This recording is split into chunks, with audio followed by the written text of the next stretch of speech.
it's Steve and Trudy Painter. We've been asked by the Relief Society to share our straw bale gardening. Just a little history of our gardening. We're from Utah. We were used to gardening and having a bountiful harvest and really enjoying gardening. And then we moved into a house that was smaller, so we needed a smaller plot. So we looked into different types of gardening and we started square foot gardening. Then we love that too. Then we came to Maryland and we started to garden, and we didn't have a whole lot of success, and it was kind of depressing. And we spent a lot of money on plants and stuff like that. And we had things that were successful, but then just a lot of things that weren't. So neither one of us can really remember how we came upon straw bale gardening, but we did. And I bought a book on Kindle from the man that would watch the video. And so since then, we've been straw bale gardening.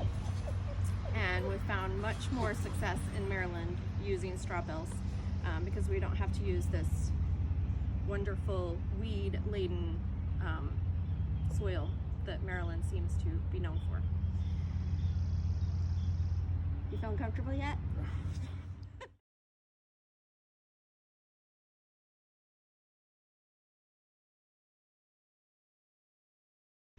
So straw bale gardening takes some preparation. You can't just put straw bales out in your garden and plant plants immediately. It's about a 12-day process. So the first thing you need to do is get your straw bales, lay them out in whatever pattern you want in your designated area. And then for the first couple weeks, you're going to fertilize the bales every other day with a good nitrogen-rich fertilizer. We have 4600. I think you put a half a cup on each bale every other day for the first 10 days or so. Make sure you water it in good. We'll share the schedule in the Zoom. Yeah, we'll share the schedule.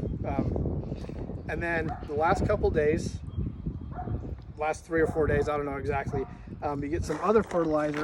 We have 10-10-10 that we put a quarter cup on every single bale every day. And every time you fertilize, you have to make sure you water all the fertilizer completely in. So it does take some preparation before you can plant everything. So you got to know beforehand. You can't just decide, I'm going to start straw bale gardening today, and just start. You got to do a little preparation. So once that's all done, then you can start planting your bales. Well, let's talk about the reason that you do this preparation process. So the reason you do it is because, first of all, everybody needs to make sure this is a straw bale garden and not a hay bale garden. They're two very different things. Having grown up on a farm, when somebody calls it a hail garden, it just like it just like makes me cringe. Anyway. So hay and straw are two very different things. Hay is green grass that you feed to your livestock. Straw is the leftover from your wheat, rye, whatever grains happen to have been harvested. There is no nutritional value in straw bales. And so the reason we put the fertilizer on and have the process is because that fertilizer down in the straw bales along with the water helps that decomposition process and actually helps it to start mulch inside that straw bale. And if you notice, as you go along while you're doing this, if you put your hand down in the straw bale, you can start feeling some heat, because as that decomposition process starts going on, it's now creating those nutrients with the combination of the fertilizer and the straw, and you can actually feel heat coming off of the straw bales. You'll also start to notice grass, and we had a couple years some fungus growing, mushrooms. That's perfectly normal to see that kind of thing as you're growing. That means it's cooking inside and getting warmed. One of the other advantages to doing straw bale gardens is because it is warm inside the straw bale, you can plant earlier because the seeds are being kept warm by all those processes going on. So the last few nights we've had a freeze warning here in southern Maryland, but we haven't worried about it because we knew that our bales were creating heat, and so we didn't worry about our plants, and we didn't lose any. Process is over, you can start planting. In the book that Trudy and I bought, it actually tells you, it has a whole list of all different kinds of plants and how many you can plant in each straw bale. It also has combinations of things that you can plant together because some produce earlier and some take a little bit longer to produce. So you can really maximize your space in the straw bales. Other things you can do is plant stuff in the sides of the straw bales. We haven't done that yet this year, but there's a lot of workable area on these straw bales, not just the top. Okay, so there are several different factors to take in, to think about when you're ready to plant. As you can see, we have a soaker hose that we have snaked through the garden, and we have attached it down with stakes. And so we turn that soaker hose on and it waters the whole garden at the same time. The other thing is you can start with seeds. There are some things that you have to start with seeds because they're tuber plants, and then there are others that you can do a plant or seeds. This year we pretty much did all seeds. I don't know why, we just did. So anyway, so if you are doing a plant, you would come over and with a spade or your hand, it doesn't really matter. Here, I'm gonna do it right here since there isn't something right here. I would just take and I would separate, I'd put a little bit of potting soil in there, and then I'd place the plant in.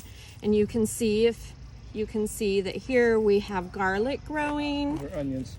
Oh, these are onions. These are Sorry, onions. These are onions. And then if you come down a little bit, these are carrots. Obviously they're going to have to be thinned, but since they're a tuber crop, you're not going to plant plants. So They're it really recommends, tiny seeds. yeah, and they're tiny, tiny seeds. So it recommends that you put some potting soil on top, sprinkle your seeds, and then a little bit of potting soil on the top of that. Then as you're watering, they're going to start coming up and the tuber is going to start going into the bale. So that's just to help those seeds germinate properly.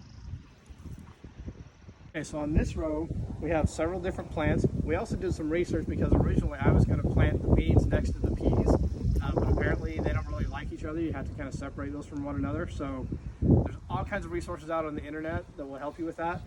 And on these plants, these are climbing plants. Here we have green beans. So we've put in stakes in the ground and we have string all along here to give them something to climb on. So we have beans, we have different squashes and cucumbers and things like that on this row. And melons. And then behind us back here, we have more squash that's starting to come up really nice. We're going to give them a place to climb with these strings. And then down at the end of the row past Trudy, our peas are coming up really nicely. And they also will send up their little, I call them antennas, but they most certainly aren't that. They're little vines. And so as they start to grow, you can kind of help them along to help their vines. Well. Their vines grab the string. Which in the end makes harvesting so much easier because you're not having to move the plants around, and it's just easy to come out and pick. And believe it or not, the squash, even though it seems like it's really heavy, will actually stay on the vine when they're climbing. They don't have to spread out on the ground. So this is a nice way to keep your squash and melons and things like that from just taking over a huge area of your garden if you plant vertically. And he was talking about spreading out all over. One of the nice things that we've also found with the straw bale gardening is in the beginning years we completely lined our garden with cardboard and then put mulch on top of it to keep the cardboard down. This year we've used the black gardening cloth. So that's one of the really nice things about straw bale gardening is you don't have weeds growing in between your rows, and you don't have weeds growing from your bales. And so, although if you notice, there is there is some grass, but that will die off. That will die off, but that also is a good sign that the bales are working. So and cooking inside. That's one of the other things that I really like about the straw bale gardening is there is very little weeding, which is a big plus in my book.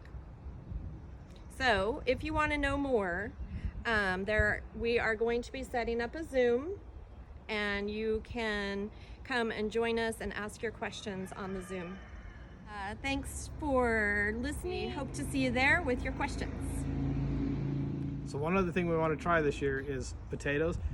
We have in the past planted potatoes in the straw bales, but we didn't really get very many potatoes. So Trudy saw something on the internet. We're going to give it a try this year. And so once we get that set up and get that going, I think we'll make another video that we can post out there and you guys can watch as well. It's growing 100 pounds of potatoes in like a growth box, and so we're super excited to try that.